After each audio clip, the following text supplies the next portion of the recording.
happy to be with Star Magic for 7 years na after Pinoy Big Brother. And masaya ako kay Miss Mariol, Mr. M, kasi they take care of me, they take care of my career path. So, yun. Kaya parang from the first year na nag-start ka hanggang ngayon, how big na yung nagbago kay Keisha? Madami from financially and sa personality ko, a lot has changed and I'm happy for that change. And yun, I'm happy and blessed na I'm here sa Star Magic.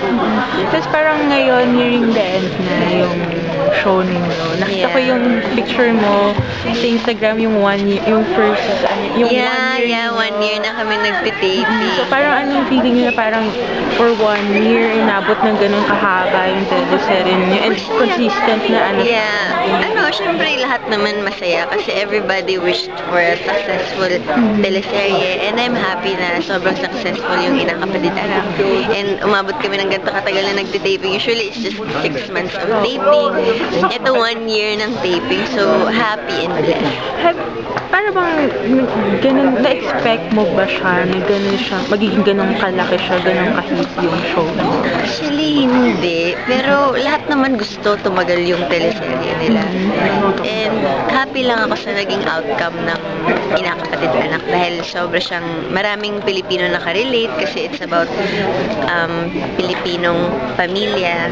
So, yun. After yung show na to, parang ano yung mga roles pa or yung mga shows pa na gustong gawin?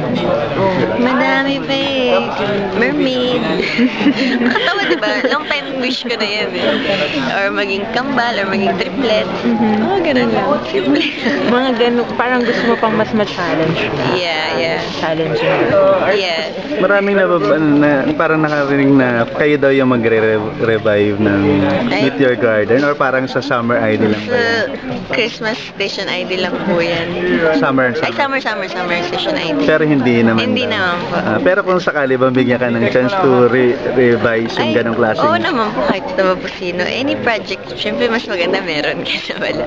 Ano pa yung abangan sa Inakapatid? Parang magkakabati na kayo and then parang... Bati na kami, ikaw hindi ka nanonood. Sorry. Oo nga pala.